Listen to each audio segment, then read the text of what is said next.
Hi, folks. I'd like to talk to you about something that really is incredibly important and foundational for everyone on the planet. From our little children to our teens, to adults, to our seniors.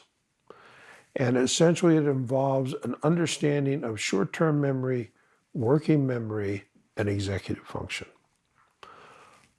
Quite a few years ago, I came up with a formula. And the formula essentially was your innate intelligence to the power of your processing ability plus your education determines your function, or if you will, functional intelligence.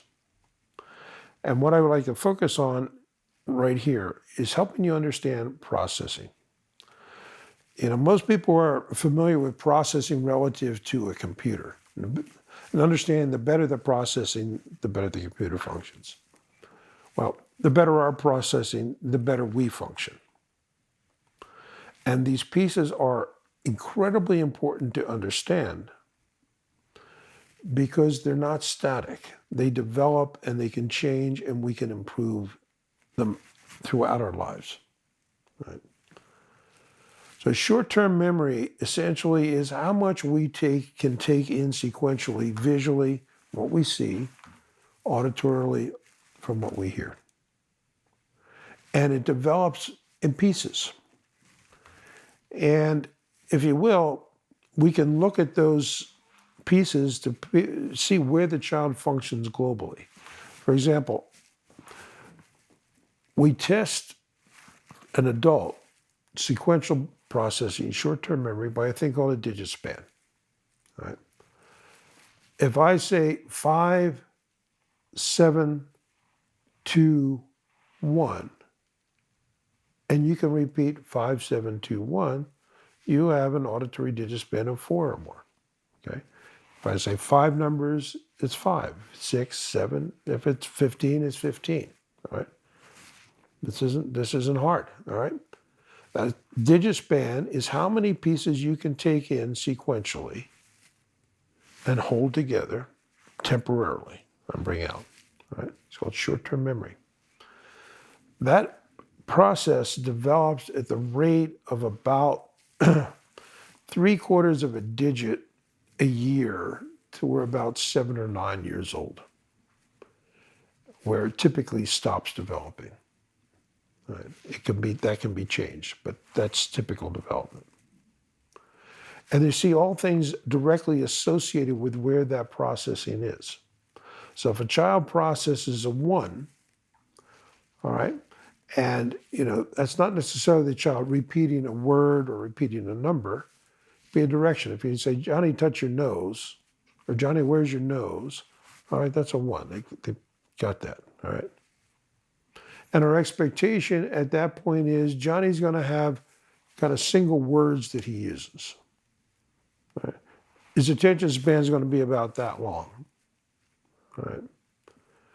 When Johnny's going from 2 to about 3 and can start processing 2 steps, or maybe you could have Johnny say, dog, cat, or Johnny, where's your nose and your ear? All right? Our expectation is with language, we're going to be getting some 2 and initial 3-word phrases. Their attention span is going to increase. Their focus is going to increase. All right. And then as they go from 3 to 4 at each step, we see a significant global change in the behavior. Right?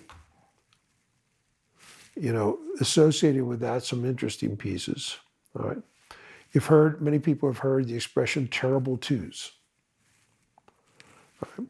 Terrible twos are when the child essentially is processing 2 pieces. All right. But 2 pieces doesn't give you a but. All right. So Johnny's processing is I want or I don't want. And if I don't get what I want or don't want, I'm going to have a tantrum because I can't think that I could have it later, but if this or but if that. It's quite simply I want it or don't want it. And if that doesn't happen, bang. Right? When the child's processing 3s, we get past the terrible 2s because they can process a but or a later. All right, we see the behavior change relative to the complexity of thought and processing. Right? When we get to the point where the child has a short-term memory, a digit span of 5-ish, we hit a point where we can start getting what's called working memory. Working memory is holding pieces together and manipulating them. And the simple test of working memory is a reverse digit span. Right? So you say a sequence forward and the child says it backwards. And that reverse digit span is going to be a digit or two below the forward digit span. So if you will, we develop short-term memory, and that short-term memory permits working memory, right? Complexity of thought, and we're really talking cognitive function at that point, all right? So you can see how this is getting more and more important, all right? And you can it should be seen that if I've got an 8-year-old child who's only processing like a 4-year-old child, guess what? They're going to behave like a 4-year-old child, not an 8-year-old child. Right? You got to build their processing. Change the processing, change the function. The sad reality is the basic knowledge of this has existed for a long, long time. One of the significant moments when I was a freshman in college at Psych 101, I had a significant advantage when I went to college. I had a father and an uncle who had been in the work of developing function. And I grew up understanding something called neuroplasticity, all right? Which means your brain develops and functions as a reflection of what you do with it and what you put into it. Which means you can change it. Your brain changes. The brain constantly changes. And if we're providing the brain with good, organized, specific information, we change it. Now, as a freshman in college, taking Psych 101, I took a course, and they talked about research that was done on memory, to measure memory. And at that point, it was about nonsense syllables, random 3-letter combinations. And the research was, how many of these can you learn and remember in a minute? Or how many can you study for 5 minutes and remember? All right, and they used it as a gauge. Just as they use forward and reverse digit spans in IQ tests as a gauge. All right?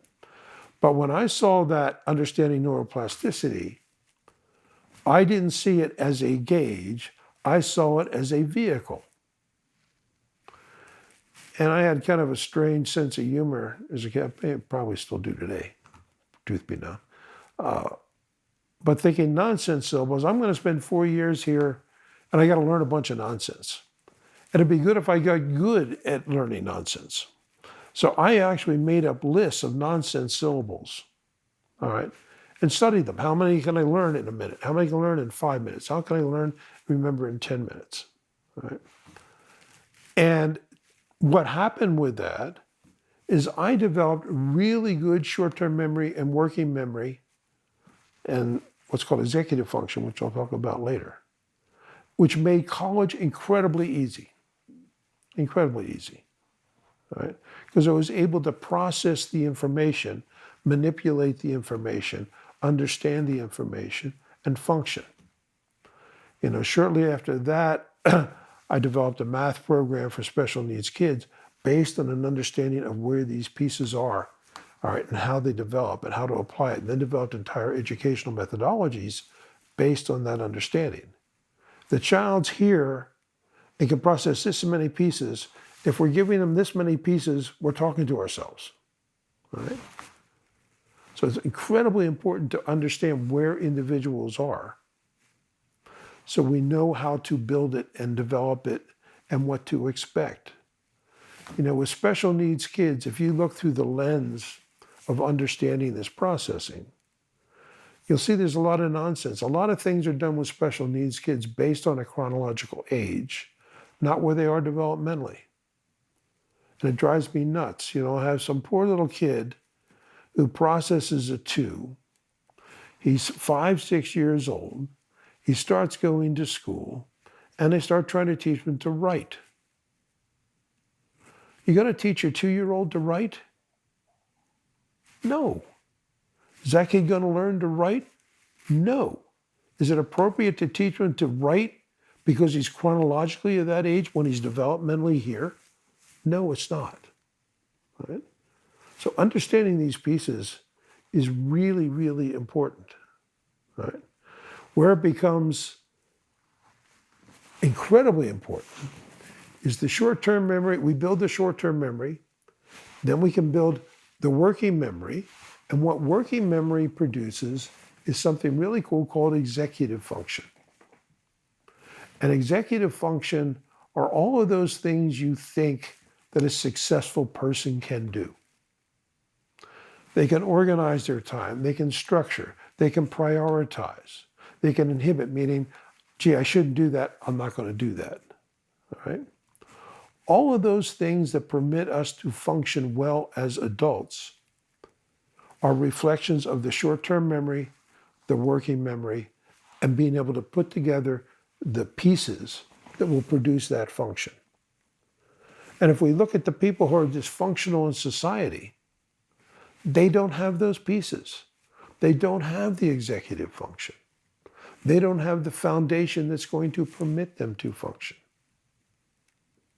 Conversely, we can start with little kids and build the short-term memory and the working memory and develop early executive function. And the kids do incredibly well, fantastically well. Right. I've mentioned many, many times, I don't think any of us ever achieve what innate potential we have. I think humanity has a long ways to go to figure out how to do it. But this is one of the foundational pieces, all right, that going to permit that. And to give you a perspective, what's considered a typical digit span, normal digit span for an adult, is about a 7 forward, all right, and a 5-6 reverse. You know, we have people who have digit spans in their 20s, of 20 and above, all right? And you look at their function and it's shocking. You know, I have moms call up and I hear stories like, Susie taught herself calculus today. Right?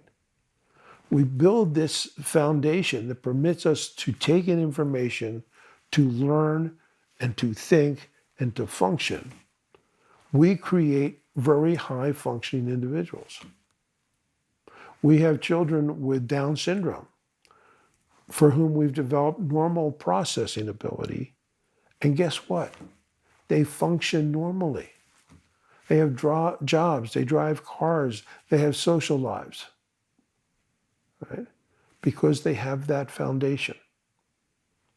So if we're going to understand how do we help any individual achieve their innate potential, head in that direction, the pieces we have control over, the things we can change and develop, are the short-term memory, working memory, which produces the executive function.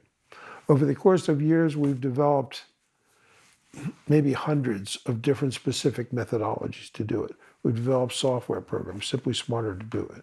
We've developed apps to work on it. But many, many one-on-one activities or even classroom activities. And why the educational psychological world does not get this and apply this is shocking and horrifying. You know, I can talk to educators all over the world and say, what do you do to help your kids develop their processing? Well, what's that? Oh, you know, short-term memory, working memory. Oh, you can change that? What is that? I mean, it's awful, all right? This is, if you will, not rocket science. We have parents all over the world working with their children at home doing this. We have some schools, fortunately, finally doing this. But it's important to understand short-term memory is a foundation of working memory, which is a foundation of executive function, which helps us become functional, working people in society. All right? Okay. Hope that helps. Thanks.